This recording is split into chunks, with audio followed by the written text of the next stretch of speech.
Está no ar mais um Direito na Prática, o seu encontro com informação jurídica de qualidade. E no encontro de hoje você vai conferir a cobertura do primeiro congresso do Instituto Brasileiro de Direito de Família no Espírito Santo, o IBDFAM, que aconteceu na sede do Ministério Público em Vitória.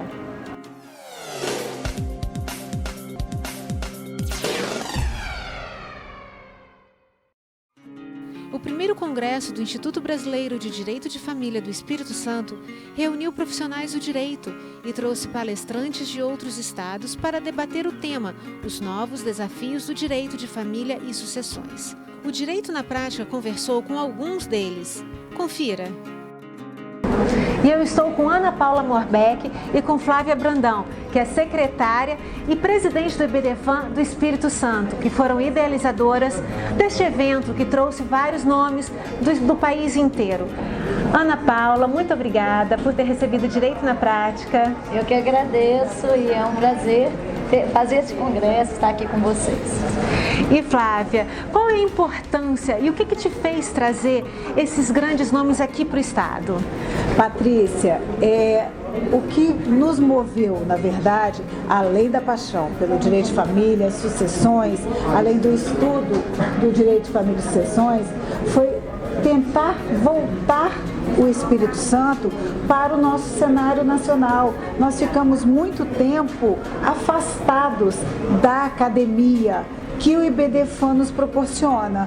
Então, quando nós assumimos a diretoria estadual, nós tínhamos efetivamente esse desejo e, na verdade, mais que desejo, essa missão: fazer com que o IBDFAM aqui no Espírito Santo voltasse a ter voz, a ter palco e lugar de fala.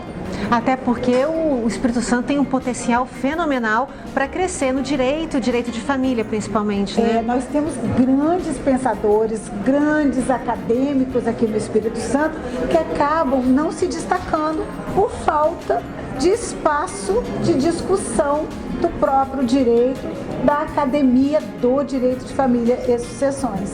E como é trazer esses nomes de fora do estado para cá, para o Espírito Santo?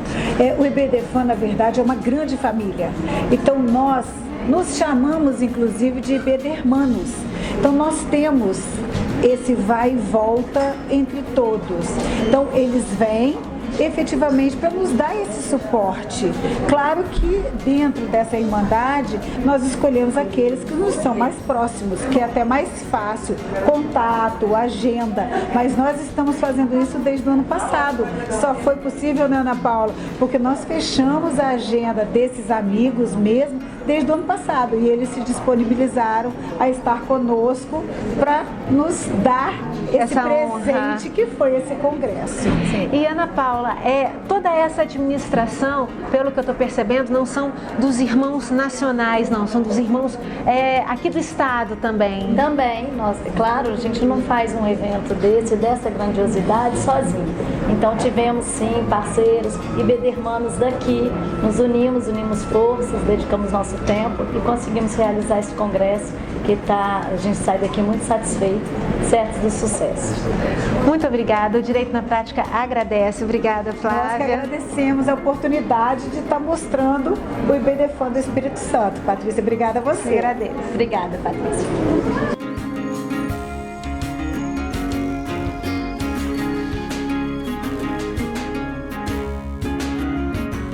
Eu estou conversando com o Dr. João Aguirre, que é o presidente do IBDFAM de São Paulo. Doutor, muito obrigada pela pequena entrevista. Um prazer, eu que agradeço poder participar dessa entrevista. Ele estava falando na palestra a respeito da herança digital. Então vamos começar pelo princípio, né? O que é a herança digital? A herança digital significa o destino do acervo que a gente tem no nosso mundo virtual, os nossos arquivos digitais, na internet, redes sociais, senhas, etc. E qual é o destino desse acervo digital para depois da morte? Por isso que a gente chama de herança. O que acontece com todo esse conteúdo digital que a pessoa tem depois da morte dela? Já existe lei determinando, especificando essa questão?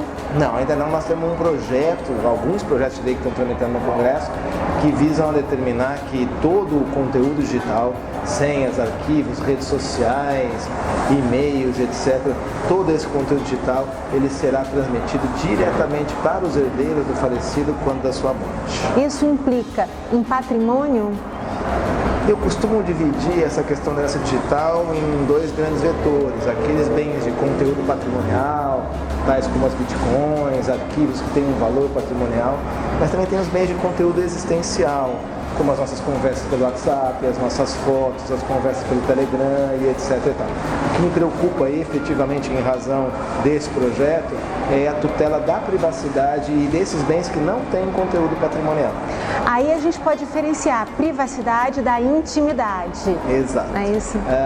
Eu sigo bem a linha do professor Anderson Schreiber, que faz a distinção. A intimidade diz respeito, como o próprio nome já diz, à nossa vida íntima. Então, o que eu faço dentro da minha casa, o que eu faço dentro do meu quarto, na minha cama e etc. A privacidade é mais ampla. A privacidade diz respeito ao controle dos nossos próprios dados.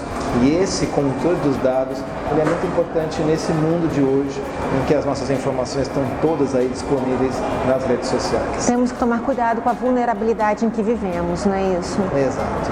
A partir do momento que esses dados eles têm um valor patrimonial bastante grande para essas grandes empresas que querem os nossos dados para vender produtos, para comercializar e etc., nós temos que tomar cuidado e preservar, tutelar essa nossa privacidade. Doutor, muito obrigada.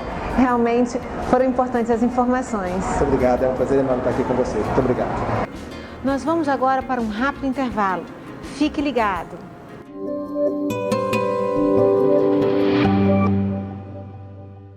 Direito na Prática, com Patrícia Botti.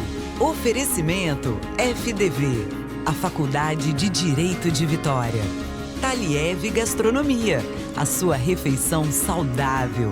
ISA Ambiental, prestando serviços especializados e atuando para um meio ambiente sustentável.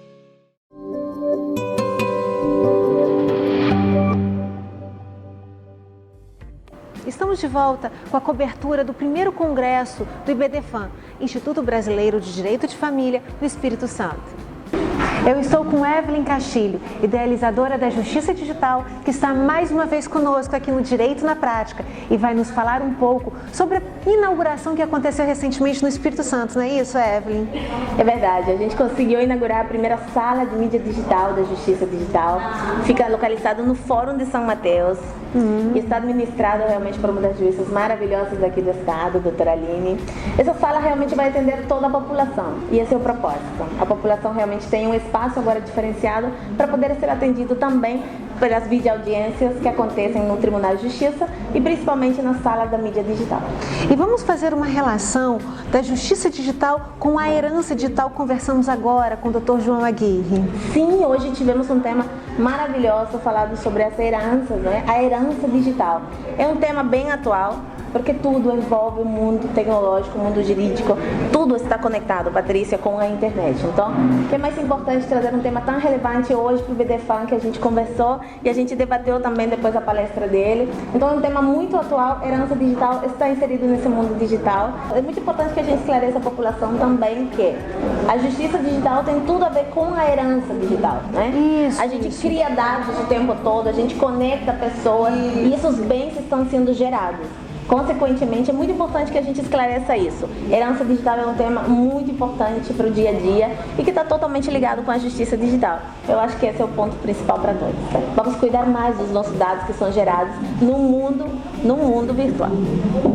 Evelyn, muito obrigada por ter aceitado falar com Direito na Prática. E toda vez que você vier aqui no estado, eu faço questão de deixar o programa à sua disposição.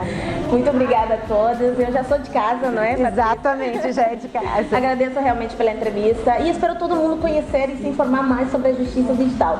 É um projeto que realmente está disponível à população e está ao alcance de todos que precisem e só procurar um dos magistrados que já está atuando no Tribunal de Justiça. São Mateus saindo na frente, os mateenses aí na prioridade no estado do Espírito Santo. Vamos trazer isso para Vitória também. Vitória já está atuando e Serra, a gente também já está atuando na Serra. Então, vamos inaugurar mais salas de mídia digital. Obrigada. Obrigada. Eu converso com o Dr. Mário Delgado, advogado e professor em São Paulo, que está em Vitória, para nos falar um pouco sobre a renúncia de herança num pacto antinupcial. Doutor, muito obrigada por ter vindo aqui, por ter aceitado o convite do Direito na Prática. Prazer todo meu. Aliás, eu quero aproveitar para cumprimentar o programa de vocês. Obrigada. Que, olha, já soube que é o maior sucesso aqui em Vitória. Obrigada, doutor. Então, sobre a renúncia de herança num pacto antinupcial, como é que funciona isso? Bom, essa é uma demanda, Patrícia, que tem surgido assim com muita frequência na nossa advocacia de família, eu digo, sobretudo em São Paulo, que você tem uma população maior, que é exatamente a demanda de pessoas. Então pensa alguém que passou 30 anos casado, que se divorciou e que agora vai começar uma nova vida com uma outra pessoa, mas essa pessoa já tem um patrimônio anterior, essa pessoa já tem filhos de um casamento anterior.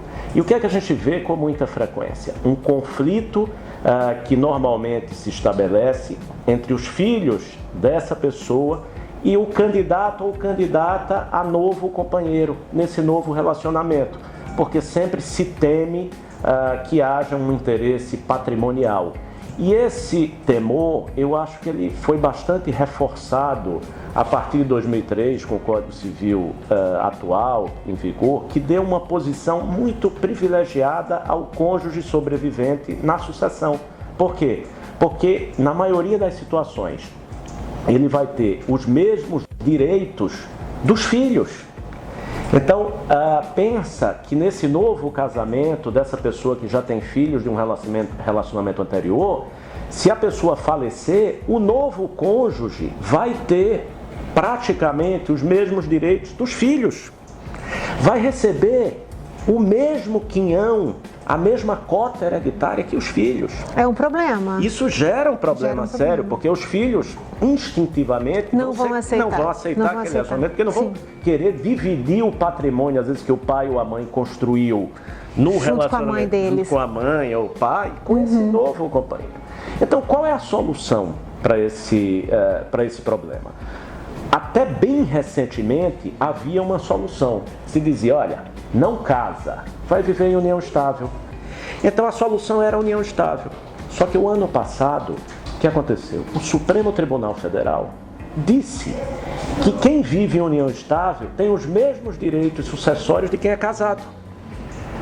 O Supremo equiparou a união estável ao casamento em matéria sucessória. Então acabou a saída da união estável. E agora? O que fazer para que essas pessoas que estão reconstituindo as suas vidas tenham um mínimo de tranquilidade?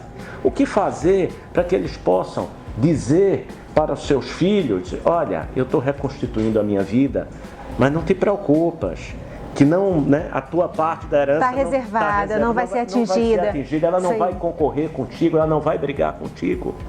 Qual é a forma da gente poder dar essa tranquilidade para as novas famílias, para as famílias reconstituídas? A única forma é exatamente que ele ou ela renuncie, não à herança, renuncie ao direito de concorrer com os filhos do outro, em caso de óbito de um deles, certo? Então, eu quero renunciar, eu quero dizer por escrito, num documento, num instrumento público, que eu não vou brigar com os teus filhos. Se tu morreres, eles vão ficar sozinhos com a tua herança, eu não vou brigar com eles. E o outro, então, vai dizer a mesma coisa em relação aos filhos do outro. Nós não estamos falando aí de herança de pessoa viva. Há uma distinção, não é isso? Dessa renúncia para já está falando de herança quando ainda estando a pessoa viva. Na verdade, o que a gente está falando aqui não é a renúncia à herança, mesmo porque a herança ela só existe tecnicamente após a abertura da sucessão, né? Eu não tenho, antes da abertura da sucessão, sequer a figura do herdeiro. Eu tenho alguém que tem expectativa de direito, que tem expectativa do direito de ser herdeiro. É uma atitude nobre, não é? Sem dúvida, é uma atitude de desinteresse. E eu acho que essa manifestação de vontade, ela tem que ser respeitada no futuro, certo? Então, quando se abrir a sucessão, eu acho que aquele que renunciou não pode voltar atrás. O próprio direito concorrencial, esse direito de um cônjuge brigar com os filhos do outro quando o outro falecer, é recente. Ele só existe no Brasil a partir de 2003. E esse problema da concorrência, no caso de famílias reconstituídas, ele só surgiu com maior força do ano passado para cá. Por quê? Porque, como eu falei antes, nós tínhamos a saída da união estável. Então, o viúvo ou o divorciado que vai reconstituir a sua vida, quer seja com uma pessoa mais jovem ou não, antes ele tinha a saída da união estável. Não, eu não vou casar para não dar problema com os filhos e tal, nós vamos viver em união estável. Hoje ele não tem mais essa saída. Então agora surge essa demanda. Então, mas qual é a saída? Se viver em união estável não vai resolver, quem é que vai resolver? Então, volta essa discussão sobre a possibilidade de eu renunciar, repito, não à herança, mas renunciar a esse direito de concorrer com os filhos. Eu penso que é a única saída que sobrou agora. E vamos esperar no futuro, tá certo, que os tribunais vão dizer. Agora, o que eu digo, aí falando agora um pouco como professor e como autor de algumas coisas, eu acho que do ponto de vista legal e doutrinário, eu penso que essa posição tem respaldo. Eu acho que a proibição aos pacta corvina, aos pactos dos corvos, aos pactos sucessórios, não atinge essa renúncia ao direito concorrencial. Importante a gente fazer essa diferenciação, né, doutor? E eu agradeço as suas palavras no Direito da Prática e faço questão de entrevistá-lo novamente quando o senhor vier ao Espírito Santo. E eu espero que eu volte logo. Vai voltar sim. Muito obrigada, doutor. Obrigado a você. Agora nós vamos para os comerciais. E no próximo bloco você confere novas informações sobre os desafios do direito de família e sucessões.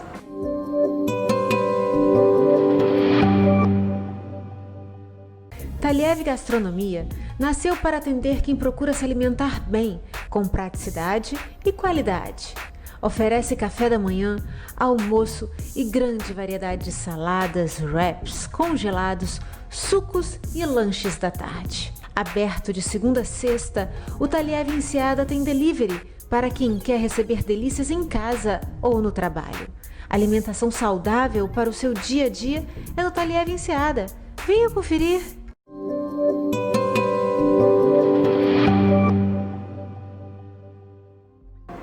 Estamos de volta, dando continuidade à cobertura do primeiro Congresso de Direito de Família do Espírito Santo.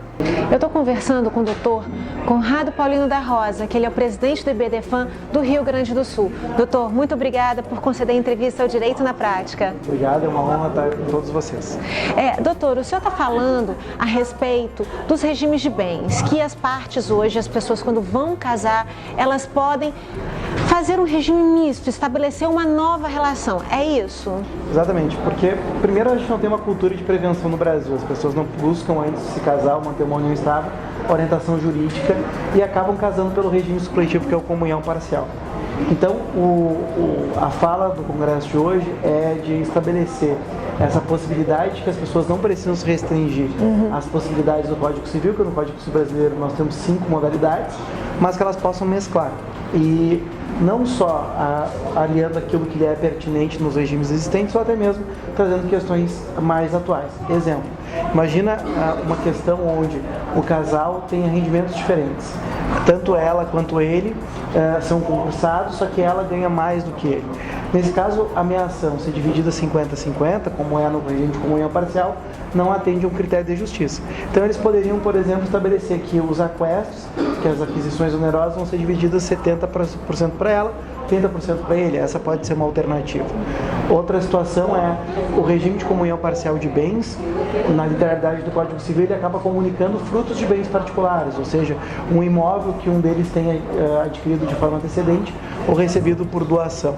Então, num pacto antinupcial, eles podem excluir essa participação, assim como podem até mesmo estabelecer que eles vão ter um regime de separação convencional de bens e após o nascimento de um filho eles podem modificar esse regime. Então, é o respeito à autonomia privada, o que a gente hoje fala no direito de família contemporâneo como um direito de família mínimo, de menor intervenção do espaço público no espaço privado, e para que a gente possa preservar a autonomia e a intimidade do sujeito. E nós podemos tratar de questões sucessórias no pacto antinupcial?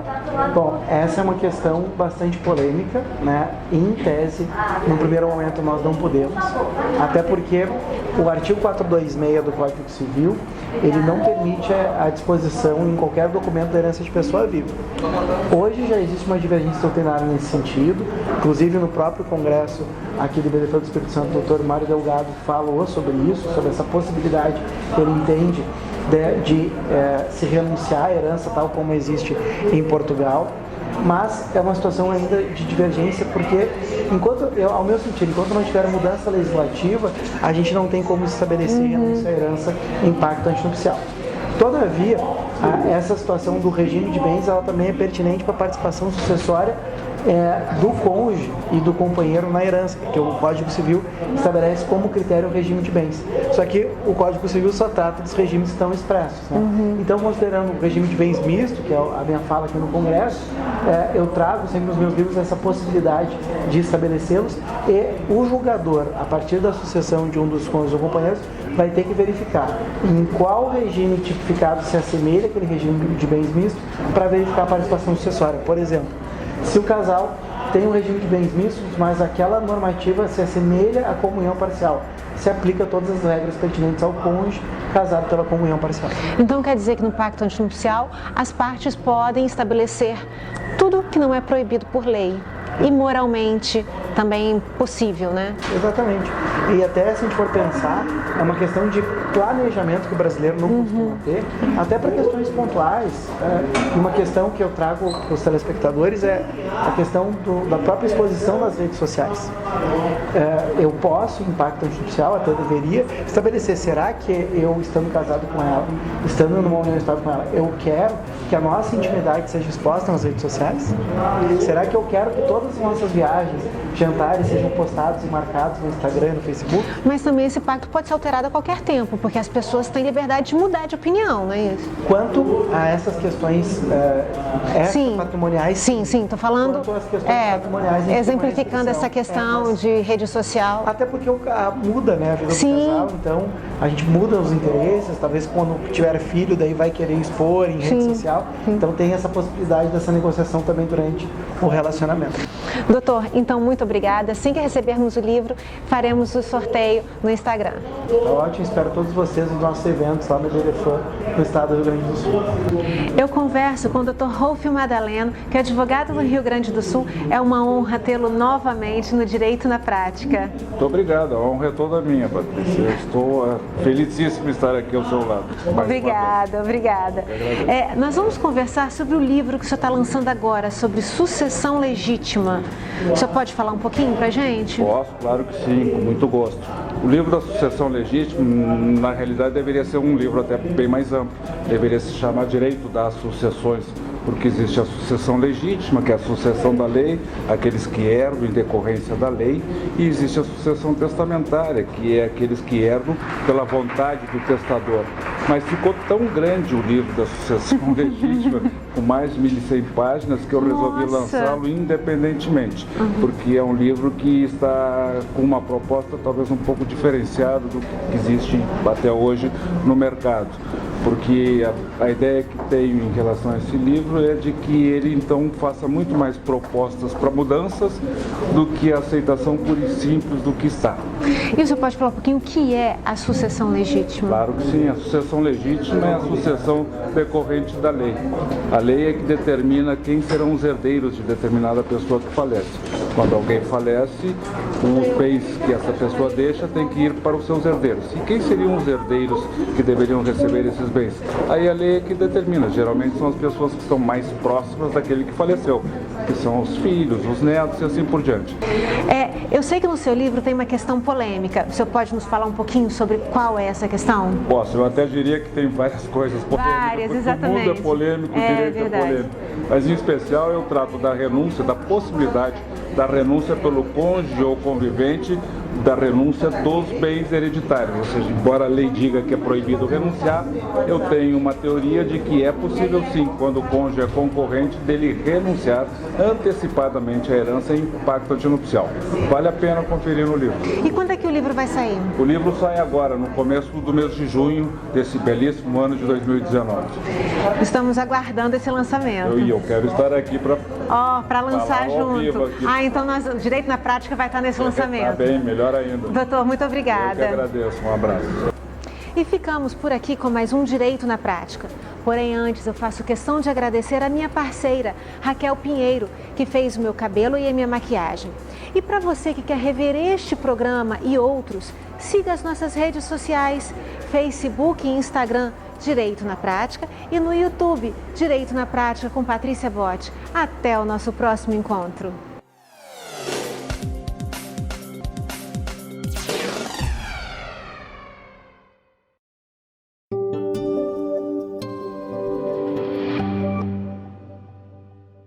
Direito na Prática, com Patrícia Botti.